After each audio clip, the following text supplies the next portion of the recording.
Bab 2. Perbedaan dan budaya. Dunia mitos. Produk pembersih tradisional rumah tangga menggunakan cairan penghilang noda atau asam amonia untuk memerangi bakteri atau membunuh kotoran. Secara berbeda, apa yang baru dalam gambaran deterjen rumah tangga yang muncul pertama kali setelah Perang Dunia II menunjukkan bahwa produk pembersih itu memisahkan kotoran dari kain secara meyakinkan dan tanpa kekerasan. Peran ideal produk pembersih adalah melepaskan objek dari ketidaksempurnaan lingkungannya, kata Roland Barthes, mengusir makhluk-makhluk asing, memaksa musuh untuk keluar dari sesuatu yang putih, dan juga mengakui keunggulan bubuk pencuci. Fungsi bubuk pencuci adalah menjaga tatanan publik, bukannya memicu perang. Iklan produk perawatan kulit, kata Barthes, menggunakan cara serupa dengan sejenis representasi epik mengenai keakraban. Tapi di sini pelembab kulit merembes ke dalam dan menembus kulit dari luar, melenyapkan kecenderungan kulit untuk keriput dan membentuk kembali kecantikan alaminya. Meskipun Barthes tidak mengatakan secara eksplisit, implikasinya adalah bahwa periklanan melakukannya dengan cara diam-diam, mengutip gambaran perang dingin. Kekerasan yang terang-terangan itu kini telah mengarah pada konflik yang berlatar spionase dan penyusupan. Tujuan politisnya di satu sisi adalah mengasingkan kaum kiri dari barat yang bebas, dan di sisi lain meruntuhkan negara-negara komunis dengan merangsang warga negaranya untuk menyadari keunggulan pasar bebas dan mentransformasikan masyarakatnya dari dalam. Dengan mengambil gambaran ini, penyebaran produk-produk itu tampaknya terbebas dari kepentingan ini, sehingga memperhitungkan konsumen yang secara tidak sadar mengakui bahwa nilai-nilai itu ditegaskan kembali. Saat ini, para pengiklan umumnya telah membaca Mitologis, yang terbit pertama kali sebagai buku pada 1957 di Perancis. Di sini, Barthes mengeksplorasi implikasi pemikiran bahasa Chaucer untuk memahami budaya kita. Dalam Course in General Linguistics, Chaucer menulis, ilmu pengetahuan yang mempelajari kehidupan tanda di dalam masyarakat adalah masuk akal. Saya menyebutnya semiologi, atau dari kata Yunani semion atau tanda. Linguistik hanyalah bagian dari ilmu semiologi umum, dengan mempelajari ritus-ritus, adat istiadat, dan sebagainya. Sebagai tanda, saya percaya bahwa kita akan menerangi fakta-fakta dengan cahaya baru dan menekankan perlunya memasukkan berbagai hal tersebut ke dalam ilmu semiologi. Barangkali kita tidak perlu menggunakan istilah ilmu pengetahuan, terlalu harfiah di sini.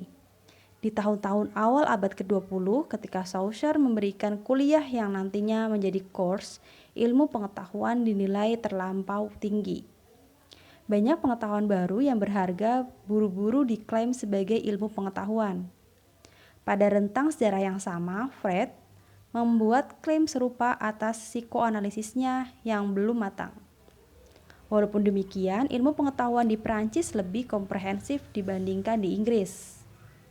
Ilmu ini cenderung mengarah pada pengetahuan metodis atau eksakta, termasuk apa yang kita pikirkan mengenai pengetahuan ilmiah, namun tidak terbatas pada hal itu saja. Meskipun Mitologis diakhiri dengan sebuah esai yang dengan sengaja mengembangkan pikiran-pikiran Chaucer berkenaan dengan disiplin ilmu semiologi atau semiotik, dua hal yang sesungguhnya dapat dipertukarkan. Kenikmatan dan daya tarik buku ini sebenarnya terletak pada jangkauan pembacaan ilmiahnya terhadap berbagai fenomena kebudayaan, dan tarian telanjang sampai mainan anak-anak, dari wajah Garbo ke otak Einstein. Bentuk tulisannya yang pendek dan semula diterbitkan sebagai karya jurnalisme dimaksudkan untuk mengekspos bahaya representasi dunia sehari-hari. Rupanya bahkan di tahun 1957 banyak orang telah mengetahui bahwa periklanan didesain untuk menjual berbagai komoditas. Tapi yang tidak segera dikenali dari proses ini adalah pengutipan. atau citation, seperti menjual sabun dan krim kulit dengan kosakata konflik internasional, yang bermain-main dengan kata-kata yang berani sehingga kebersihan atau kemudahan menjadi sesuatu yang baik. Saat ini ketika kita lebih waspada terhadap cara dunia sehari-hari dihadirkan kepada kita, sekolah-sekolah menengah mengajarkan studi media yang berutang pada Roland Barthes atas kesadarannya mengenai seluk-beluk praktik penandaan dalam periklanan, dan juga pengakuan bahwa munculnya sebuah sudut pandang tidak mesti dilakukan secara sadar atau sengaja. Dunia sehari-hari. Tentu saja pendapat Barthes tidak hanya terbatas pada periklanan atau juga berita dan peristiwa-peristiwa publik. Kejadian sehari-hari seperti yang dimaksudkan Chaucer dengan ritus-ritus adat istiadat dan sebagainya hanya suatu penampakan. Apa yang kita terima begitu saja dapat menyatakan banyak hal tentang nilai-nilai yang kita anut sebagai opini yang sengaja kita ambil setelah dipikirkan dan didiskusikan. Anggur, stik, dan kentang goreng atau fries menurut Barthes menandai keperancisan seseorang, dan berkenaan dengan benda-benda tersebut terkait pula kesopanan tertentu, sebuah moralitas dari identitas kebangsaan.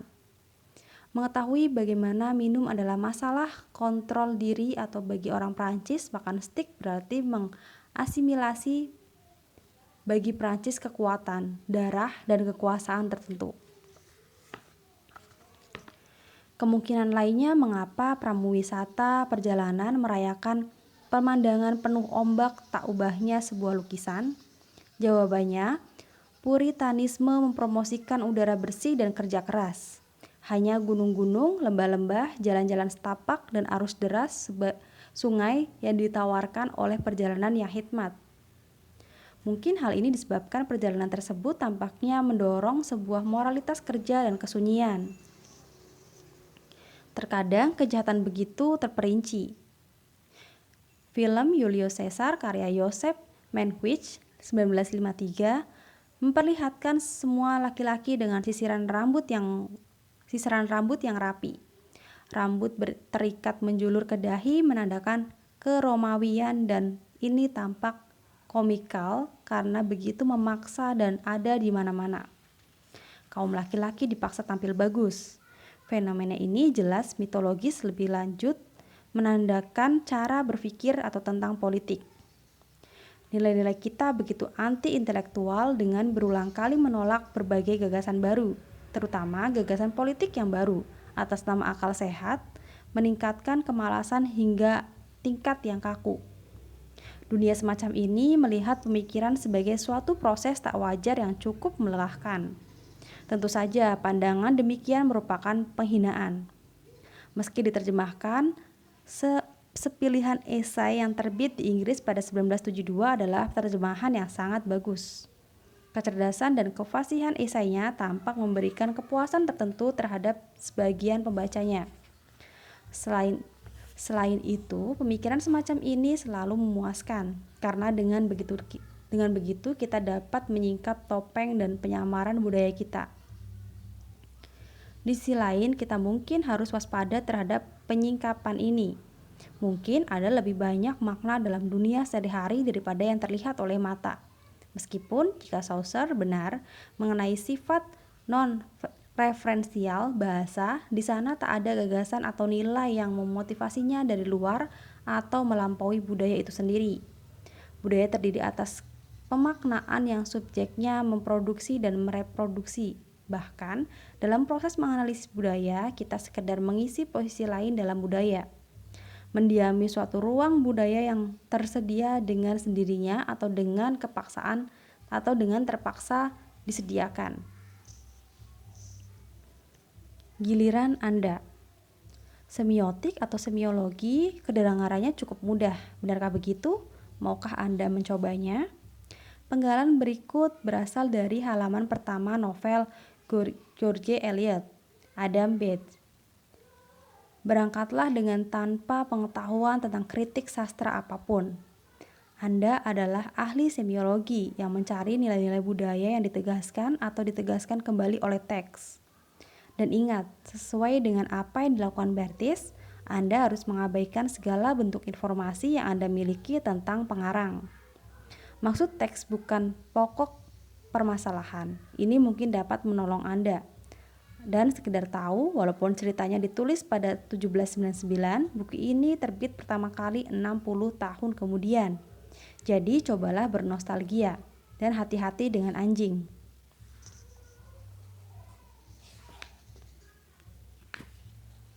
Akan kuperlihatkan padamu betapa luasnya bengkel kerja Tuan Johannesburg, seorang tukang kayu dan bangunan di daerah pedesaan Hales Slope.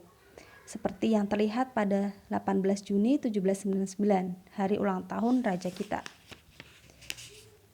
Di sana matahari sore begitu hangat menerpa kelima pekerja yang sibuk dengan pintu dan kusen dan memasangnya pada dinding. Aroma kayu cemara dari tumpukan papan di luar pintu yang terbuka bercampur dengan aroma semak murbe yang menyebarkan salju musim panas. Dekat pintu yang terbuka di seberangnya, cahaya matahari yang miring bersinar menembus debu-debu serutan bening kayu yang berterbangan di depan penyerutan kayu dan menyiramkan cahaya pada keindahan biji-biji pepohonan ek yang tegak berdiri menopang dinding.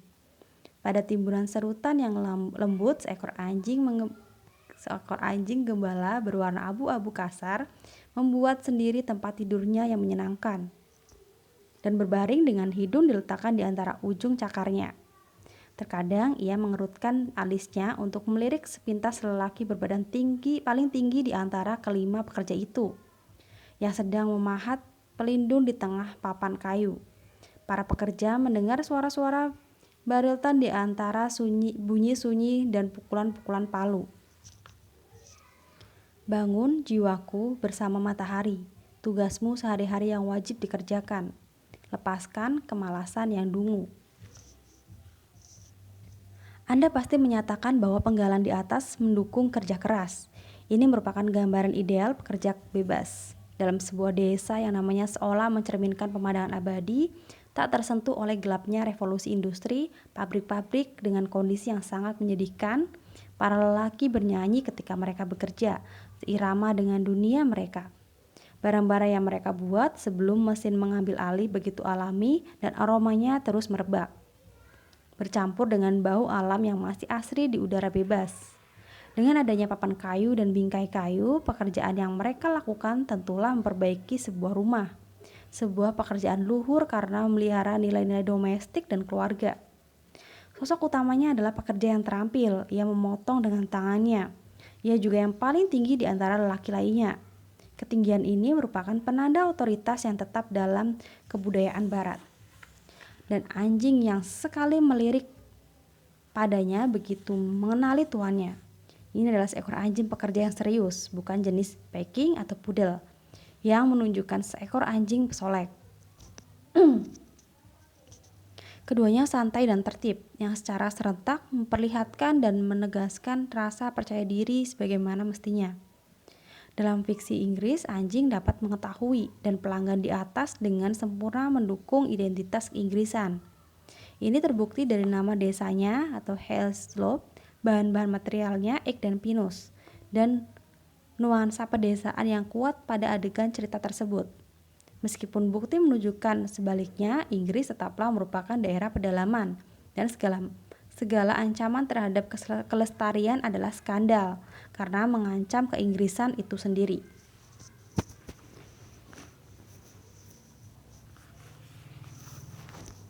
Alam atau sejarah. Apakah yang hendak dicapai oleh pembacaan ini?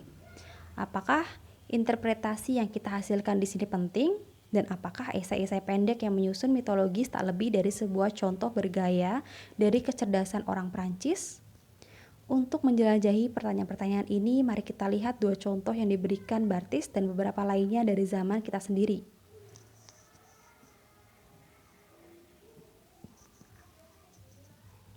Pertama, dalam Dominisi atau kemenangan sastra. Mitologis mengklaim bahwa seorang petani tua Perancis dihukum mati oleh sebuah bentuk pengutipan yang tampak seperti kebenaran. Bukti material dalam kasus ini bukanlah sesuatu yang pasti dan keputusan hukuman mati dominisi bergantung pada kemungkinan psikologis. Tapi kebenaran psikologis yang merupakan bukti nyata dalam ruang pengadilan itu adalah tipe karakter novel abad ke-19.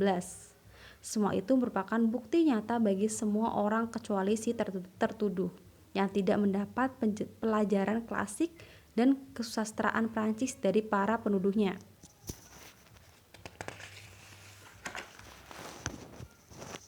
Dalam keputusan yang dijatuhkan pengadilan, dua praktik penandaan yang berbeda dihadapkan satu sama lain. Setiap bagian terlihat wajar bagi para pelakunya, tapi hanya satu orang yang didukung oleh hukum dan kekuasaan.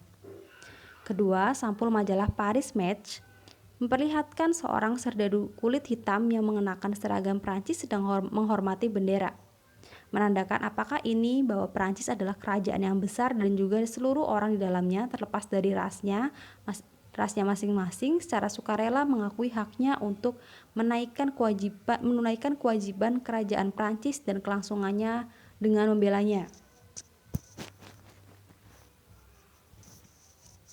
Foto, tegas Barthes, menaturalisasi imperialisme.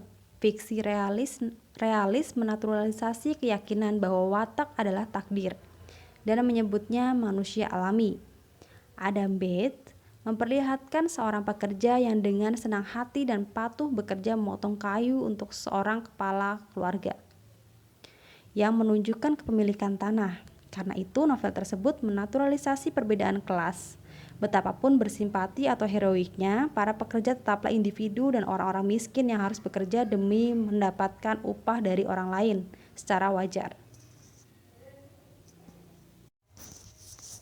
Momen sejarah yang kita miliki menawarkan sejumlah kejadian di mana produk sejarah diuniversalisasi sebagai kondisi umat manusia.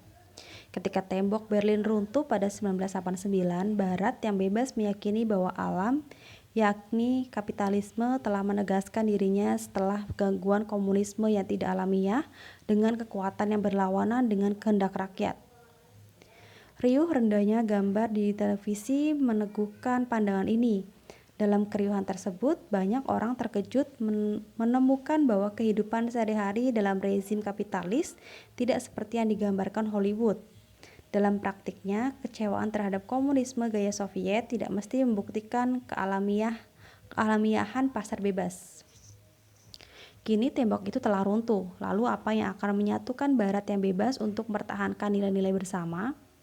Beragam usulan diajukan belum lama ini. Ada ancaman kekerasan dari terorisme pada umumnya, dan khususnya fundamentalisme Islam. Selain itu, ada makhluk-makhluk asing yang benar-benar kasar. Tidak seperti hantu komunisme gaya lama, makhluk asing itu cenderung berperilaku mengganggu dan membuat spionase tandingan. Mereka menyusupi kebudayaan manusia dan mengambil alih tubuh individu, menggantikan pikiran-pikiran yang bebas dengan zat kental menjijikan, sehingga tanpa disengaja berperan dalam mengguncang kestabilan dunia kita. Atau makhluk asing itu menculik dan mengembalikan kita ke bumi dalam keadaan berubah, sehingga kita tidak mampu membela kebebasan kita. Mitos jelas Barthes mengubah sejarah menjadi alam, dan tugas seorang mitografer adalah menemukan kembali elemen sejarah yang memotivasi mitos, memungut apa yang terkait dengan waktu dan tempat tertentu, dan mencari kepentingan apakah yang dilindungi oleh naturalisasi keyakinan dan nilai tertentu.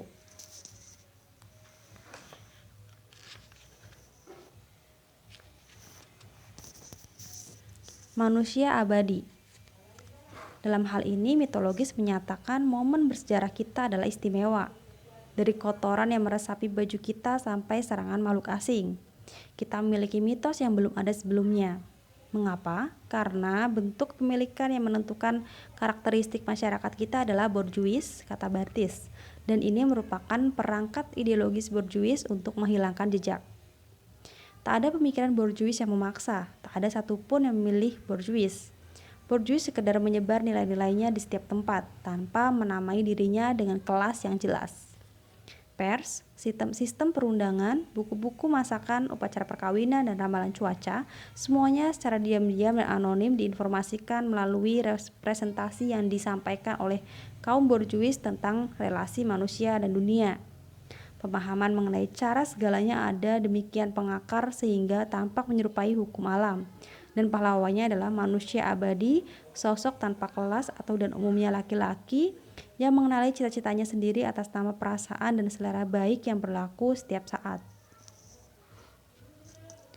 Marxisme dan ideologi. Pada titik argumen ini, seperti yang mungkin Anda cermati, mitologis mengadopsi kosakata yang berasal dari Marxisme.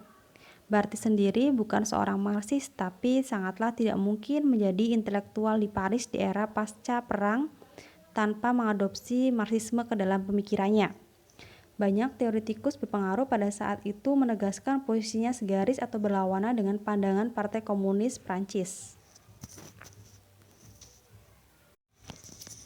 Marxisme telah menawarkan sebuah landasan kebudayaan. Karl Marx dan Friedrich Engels menulis Jerman Ideologi pada 1845 sampai 1846, sebelum revolusi meletus di seluruh Eropa pada 1848. Mereka tidak mempublikasikan karya awal ini yang bertahan dalam bentuk manuskrip sampai 1930.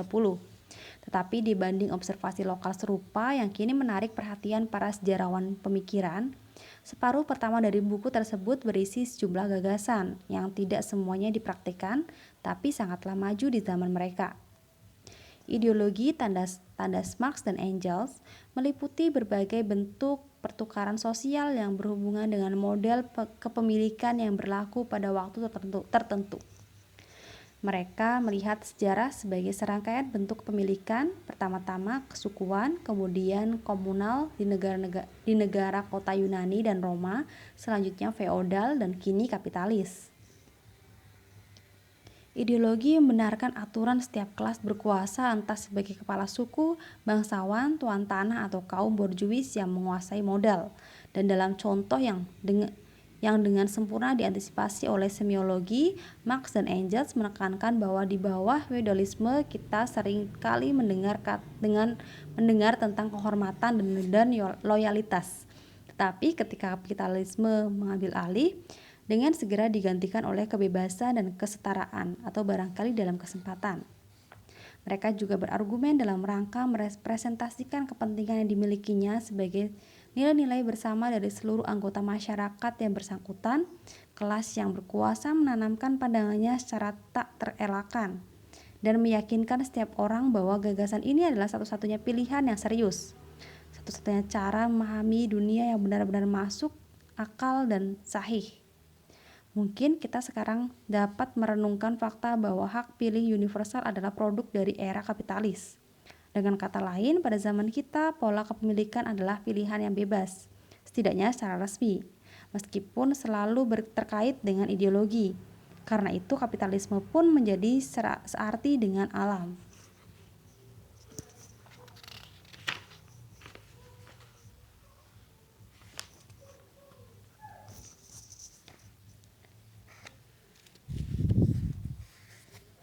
Tanya, benarkah Marxisme kini tidak lagi dipercaya? Adakah yang masih menganggapnya serius sejak Eropa Timur memilih kapitalisme?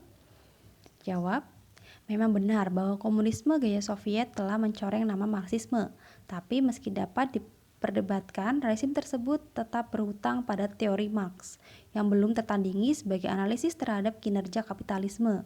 Tentu saja beberapa di antaranya perlu diperbarui, tapi karya Marx dibaca secara luas, tak terkecuali oleh musuh-musuhnya, dan banyak di antara gagasannya mulai tampak jelas bagi kita saat ini. Dalam pandangan saya, teori ideologi Marxis tetap berguna untuk menjelaskan mengapa keadaan terlihat tidak segera membaik. Aparat-aparat ideologis negara. Di bawah naungan kapitalisme, negara membangun institusi untuk melindungi kepemilikannya. Yang paling mencolok dari hal ini adalah hukum yang didukung oleh kekuatan polisi dan sistem penjara. Ketika pada 1969 Louis Althusser membaca ulang atau menulis ulang Jerman Ideologi dari sudut pandang Saussure dan semiologi dan juga karya Marx sendiri yang belakangan ia berangkat dari perspektif itu dan kemudian menjelaskan bagaimana masyarakat kapitalis mempertahankan diri. Menurut Althusser, aparat negara yang represif memelihara tatanan dan relasi produksi yang ada. Dalam tatanan tersebut, beberapa orang menjual tenaga buruhnya untuk menghidupi dirinya, dan beberapa lainnya hidup dengan investasinya sendiri. Jika tatanan ini secara langsung ditentang oleh revolusi atau pembangkangan sipil, maka aparat negara yang represif akan bertindak dengan kekuatan. Tapi banyak orang atau mungkin kebanyakan dari kita jarang terlibat berhubungan atau konflik dengan polisi dan pengadilan.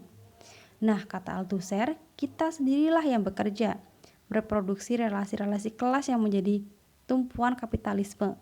Sekalipun kapitalisme tidak melayani kepentingan jangka panjang kita. Kaum miskin abad ke-19 menegaskan kembali nilai-nilai masyarakatnya. Kendati dengan melakukannya, kebanyakan mereka masih tetap miskin.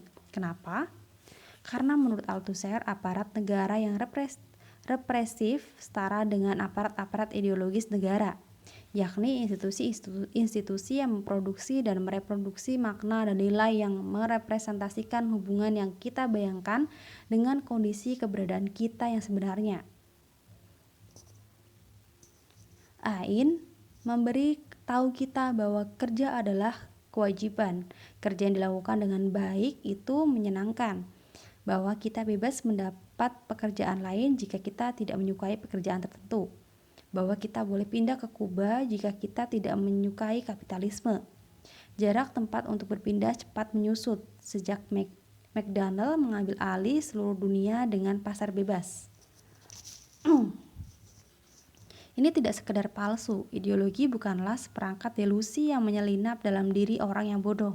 Akan tetapi banyak juga di antaranya tidak seluruhnya benar. Menjadi tukang bersih-bersih kantor umpamanya apalagi kalau Anda seorang perempuan dengan seorang anak kecil, mungkin sering kali tidak menyenangkan, apalagi jika Anda melakukannya tanpa keahlian. Pekerjaan itu mungkin tidak lebih baik dari sebelumnya. Daftar Ain Althusser meliputi agama, keluarga, sistem politik, pemilihan umum, dan partai, berbagai perserikatan, atau sejauh ini institusi-institusi tersebut hanya memperbaiki tatanan yang ada, tapi tidak mengubahnya. Media, olahraga, sastra dan seni, dan terutama pendidikan. Institusi ini dengan dampak yang tidak homogen dan bukan tanpa konflik internal yang terkadang pahit, melahirkan efek dengan melindungi kesadaran dan bahwa sadar kita dalam menyetujui sesuatu dengan membuatnya seolah-olah yang terbaik bagi kepentingan kita dan sialnya tidak mungkin dihindari. Yang terpenting, pengaruh itu terlihat jelas. Pada 2001, Jeremy Paxman mewawancarai Slavoj Žižek, yang lebih jelasnya nanti lihat di bab 5 di radio BBC. Žižek diminta untuk secara radikal berpikir ulang tentang demokrasi liberal. Žižek berpikir, apakah yang sebenarnya dimaksud dengan liberal atau demokratis? Adakah cara yang lebih baik untuk mengorganisasi masyarakat? Paxman hanya dapat menduga-duga. Žižek ingin kembali ke komunisme Eropa Timur. Adakah kemungkinan lain? Ini adalah bentuk kerja ideologi. Jelas bahwa kapitalisme lebih baik daripada komunisme, dan gagasan yang mungkin dapat dijadikan suatu alternatif atas keduanya yang sangat mustahil. Kita yang terlibat dalam tugas mengajar pada tahun 1970-an ketika esai Althusser tentang Ain diterjemahkan untuk pertama kalinya, bersemangat untuk belajari bahwa sistem pendidikan adalah aparat ideologi yang utama. Secara radikal ini berarti kita bekerja untuk mencapai tujuan kita sendiri, tanpa sudi melihat barang sejenak keluhan orang lain. Argumennya adalah bahwa sekolah-sekolah dan universitas-universitas tidak hanya mendorong sekelompok pemuda yang dipersiapkan untuk mengisi pekerjaan di berbagai tingkatan struktur ekonomi, melainkan juga dalam proses belajar mengajar, menulis, dan aritmatika. Memberikan instruksi tentang kepatuhan, sopan santun, psikologi dasar, atau misalnya tipe perwatakan novel abad ke-19, nilai-nilai demokrasi liberal, bagaimana memberi perintah, dan bagaimana cara melayani masyarakat. Singkatnya, institusi pendidikan menanamkan disiplin dan kedisiplinan sendiri diri yang mendorong para mahasiswanya ketika memasuki masyarakat dan bekerja sendiri untuk pemerintahan status quo.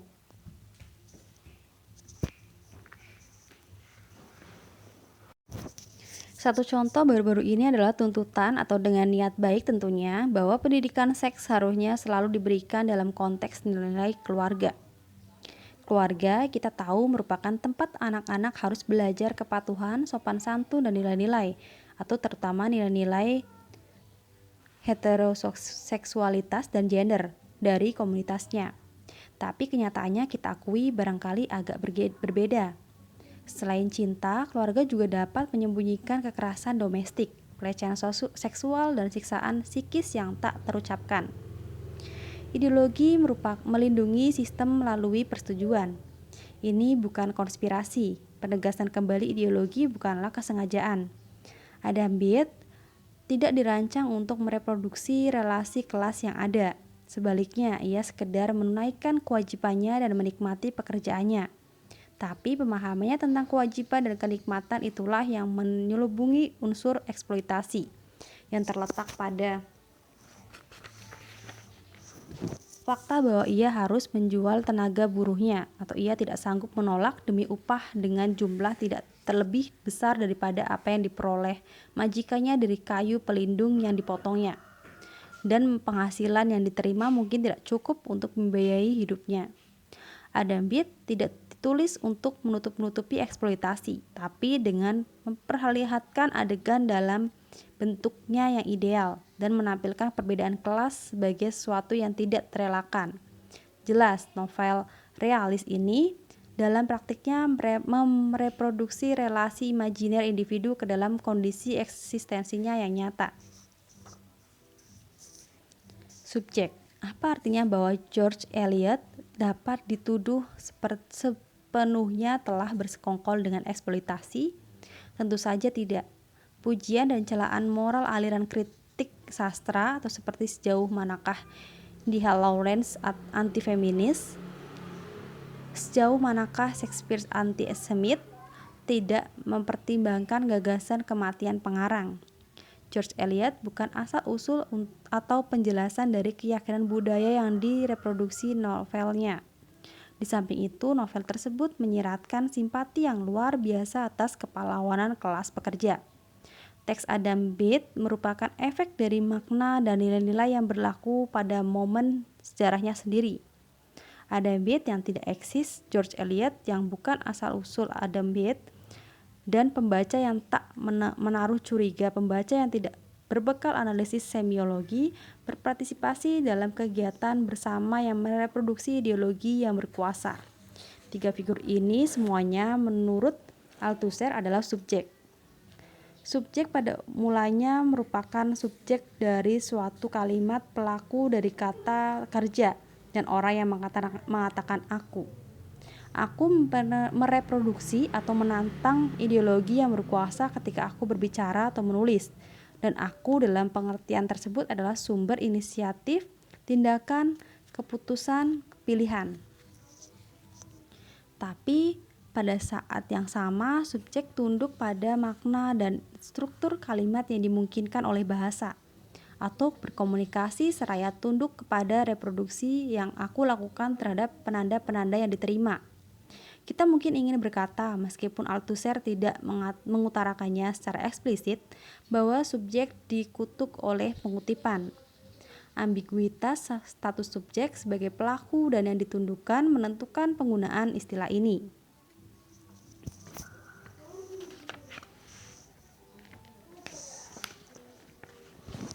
Subjek, tegas Althusser, adalah tujuan dari semua ideologi dan tempat ideologi direproduksi. Inilah sumber kekuatannya. Ideologi berurusan dengan bagian dalam. Kita adalah efeknya. Kita mengutipnya tanpa sadar setiap saat ketika kita menegaskan kembali kejelasan. Ideologi atau mitos. Tentu saja ada tumbang tindih antara apa yang disebut Barthes sebagai mitos dan apa yang Althusser maksud dengan ideologi. Istilah manakah yang seharusnya kita ambil? Ideologi menunjukkan kesetiaan seorang Marxis. Tapi karena penanda yang sama biasanya digunakan untuk mendefinisikan suatu doktrin yang dianut secara sadar, atau ideologi konservatif dibanding apa yang di satu sisi begitu jelas tanpa harus mengatakannya, dan di sisi yang lain merupakan ruang kebingungan, kontradiksi, dan pergulatan politik. Maka seringkali diperlukan penjelasan bagaimana Anda menggunakan kata tersebut sebelum beranjak ke soal lain. Selain itu, tidak semua Marxis setuju dengan definisi ideologi. Sebelum Althusser menerbitkan esainya, ideologi dianggap setara dengan kesadaran palsu. Dalam tulisan-tulisan Althusser, batas antara yang benar dan palsu begitu kabur. Ideologi mungkin menampilkan sebuah lukisan imajiner dan relasi produksi.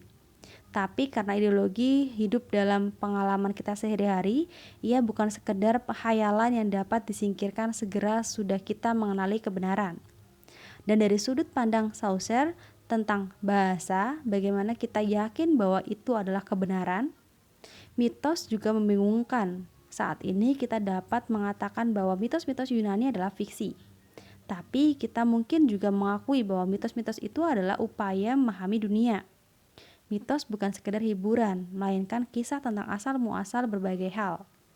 Bagi budaya yang meyakininya, mitos mempunyai kekuatan untuk menjelaskan. Roland Barthes menggunakan istilah ini untuk menghormati sosok intelektual berpengaruh pada saat itu.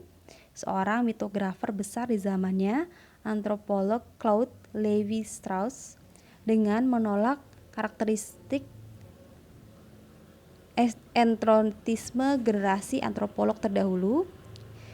Lévi-Strauss menolak menyebut budaya-budaya suku sebagai primitif. Sebaliknya, ia tertarik dengan makna adat istiadat mereka dan landasan yang sama antara kegiatan sehari-hari mereka dan kita. Sebagai contoh, perhatikan gejala meluasnya adat kesukuan yang disebut potluck, di mana pemberian dipertukarkan di antara berbagai keluarga atau komunitas. Setiap pemberian diharapkan lebih mahal dibandingkan pemberian sebelumnya, sampai akhirnya salah satu pihak memberikan semuanya, meninggalkan pihak lain sebagai pemilik tunggal sebuah wilayah ini. Ini kata Lévi-Strauss, mirip dengan hari Natal di Barat pada zaman modern, di mana kuantitas dan nilai kartu ucapan yang diterima dan ritual yang mempertontonkan papan rak di atas tungku selama perayaan berlangsung menjadi saksi atas penerima yang beruntung. Hadiah-hadiahnya diharapkan memenuhi standar tertentu. Di sini anak-anak menjadi mahir dalam mengeksploitasi unsur kompetitif. Dan di akhir liburan banyak anggaran keluarga berada dalam kondisi tidak seimbang. Contoh ini terdapat dalam buku pertama Lévi-Strauss, The Elementary Structure of Kinship, yang terbit di Perancis pada 1949. Di sini ia berpendapat bahwa semua masyarakat mempunyai aturan siapa dapat mengawini siapa, sehingga anggota mereka terbagi ke dalam dua kategori, pasangan yang dilarang dan pasangan yang diperbolehkan. Perkawinan dengan aturan demikian merupakan bentuk pertukaran yang fundamental, dan upaya pertukaran itu sendiri adalah timbal balik sebagai cara mengatasi permusuhan. Timbal balik berarti komunikasi, persekutuan, integrasi, dan masyarakat itu sendiri. Treatise Tropics 1955 mengupas berbagai aspek kesenian suku-suku di hutan Amazon dan ritual yang memperlihatkan bagaimana mereka dapat dimengerti oleh seorang etnograf dari sudut pandang aturan-aturan perkawinan lokal. Hanya oleh seorang etnograf, bukan para pelakunya, sebagaimana mitologis Barthes yang terbit tahun 1957. Antropologi struktural Lévi-Strauss memfokuskan pada berbagai motivasi yang lepas dari pandangan individu yang terlibat. Ia menegaskan para pelaku tidak mustahil untuk menyadari implikasi dari praktik-praktik mereka sendiri. Sebagai upacara adat dan mitos yang dihidupkan kembali dan direproduksi oleh budaya, namun kesadaran itu tidak menampilkan apapun selain aturan. Begitu juga kita mungkin berasumsi bahwa orang Prancis tidak perlu memilih stik untuk menegaskan identitas nasionalnya. Barangkali mereka hanya menyukai rasanya, tapi rasa saja, seperti kata Roland Barthes, bukanlah keseluruhan cerita. Antropologi menawarkan solusi atas persoalan istilah. Pada akhirnya, topik antropologi bukan mitologi ataupun ideologi, melainkan budaya. Tentu saja penanda tersebut bukanlah tanpa masalah, tapi ia memiliki efek yang mempengaruhi kita dalam kegiatan sehari-hari masyarakat kita, yang tidak terkait dengan salah satu atau benar, tapi membawa beragam makna dan nilai yang mungkin tidak kita pilih secara sadar. Lalu apakah Barthes dan Althusser sekedar menerapkan temuan antropologi struktural pada budaya mereka sendiri? Tentu saja, mereka meminjam gagasan antropologi struktural tentang berbagai determinasi yang lepas dari kesadaran kita. Tetapi setidaknya ada satu perbedaan yang krusial. Dalam menelusuri penampakan segala sesuatu di permukaan, Levi-Strauss ingin menemukan elemen umum dari semua budaya yang ujung-ujungnya dapat ditelusuri pada struktur universal yang melekat dalam pikiran manusia. Jadi semua mitos akhirnya selalu mengalami transformasi satu sama lain, dan seluruh adat perkawinan dapat direduksi pada kemenduaan dari tabu insest. Insest adalah hubungan suami istri yang dilarang, dan setiap orang adalah pasangan yang potensial sekaligus terlarang. Prinsip dasar kebudayaan manusia secara umum adalah pertukaran yang mengubah permusuhan ke dalam timbal balik. Dengan kata lain, yang ia cari adalah manusia abadi, sosok hayalan ideologi borjuis, satu-satunya pahlawan sejarah yang menyamar sebagai alam. Strukturalisme begitu memikat, ia spekulatif dan begitu luas. Ia menjanjikan kunci untuk memahami semua kegiatan manusia. Ia menawarkan prinsip tunggal yang akan menyatukan berbagai karakteristik yang berbeda dari semua budaya, tapi strukturalisme memperlakukan perbedaan tak lebih dari sesuatu yang dibuat-buat. Padahal perbedaan merupakan kata kunci dalam teori bahasa Saussure yang revolusioner. Selama hari-hari yang menegangkan tahun 1960-an, strukturalisme menyebar kemana-mana. Ia dengan mudah beralih dari mitos ke cerita.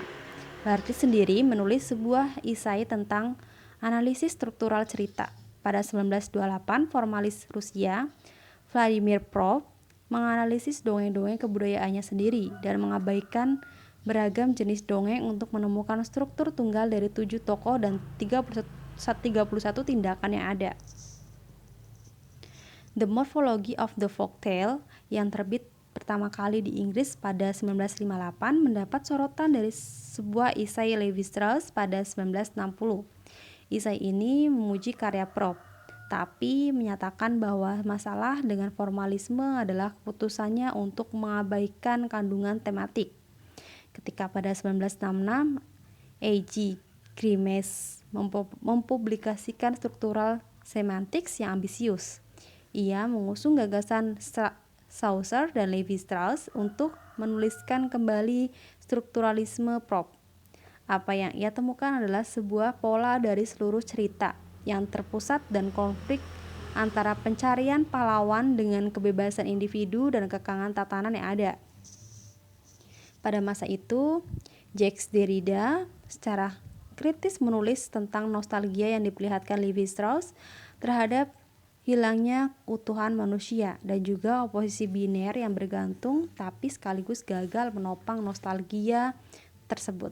Tetapi barangkali monumen tekstual yang paling eksplisit dari pasca strukturalisme tentu muncul pada 1970 yang diawali dengan pembacaan pendek Roland Barthes yang anarkis, luar biasa mengesankan dan tak tertandingi atas cerita pendek Balzac Saracine. Tanpa basa-basi, memulai konon ada sebagian penganut Buddha yang laku asketisnya, kemungkinan dia melihat seluruh pemandangan dalam sebuah logam. Renungan ini kemudian berlanjut. Sebenarnya, apa yang pertama-tama diupayakan oleh para analisis cerita adalah melihat seluruh cerita dunia, dan jumlahnya sangat banyak. Dalam sebuah struktur tunggal, mereka pikir kita harus mengambil dari setiap dongeng satu model. Lantas dengan model tersebut, kita akan menyusun satu struktur narasi besar yang akan kembali kita terapkan.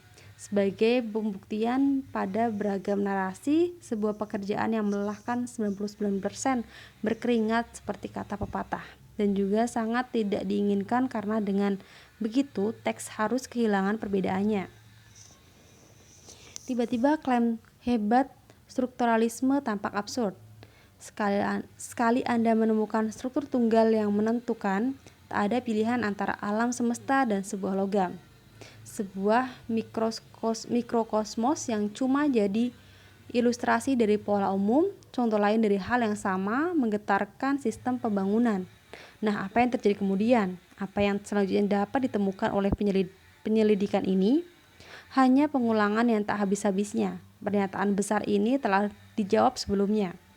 Maka betapa ironisnya, lanjut Barthes, upaya Chaucer untuk menghubungkan makna dengan perbedaan akhirnya berujung pada persamaan seluruh teks, di bawah pengawasan sebuah ilmu pengetahuan yang tidak berbeda. Tidak berbeda karena tidak membeda-bedakan, tapi juga acuh karena akhirnya apatis dan bosan. Ketika sendiri mengajukan 5 kode sebagai kerangka kerja universal dari analisis tekstual, proses ini terkesan mengejek strukturalisme karena pelanturan atau penjelajahan yang cerdas dari analisis yang berupaya melampaui strukturalisme. Pada saat yang sama, kode-kode yang murni formal tersebut diajukan untuk menentukan seperangkat hubungan antara teks pembaca, dan dalam kode-kode itu, cerita Balzac tampak mengandung tema-tema besar yang tentu saja tidak universal atau abadi. Apakah mitologis termasuk pasca strukturalis? Jika mitologis Barthes masuk dalam deretan karya yang terilhami oleh antropologi struktural, tepatkah menggolongkannya sebagai pasca strukturalis? Sejauh pertanyaannya yang diajukan demikian, dan pada akhirnya mungkin pertanyaan itu mustahil. Jawaban saya adalah ya dan tidak. Barthes mengatakan Levi-Strauss mencari unsur tetap di antara perbedaan-perbedaan yang tampak. Kurang lebih Barthes berkata begini, mengaburkan alam dengan sejarah adalah tema yang berulang-ulang, tapi tema ini pada dasarnya tidak universal atau tetap. Sebaliknya, secara spesifik ia termasuk dalam momen kaum borjuis yang kita miliki dan sama sekali tidak berkaitan dengan berbagai struktur dalam pikiran manusia.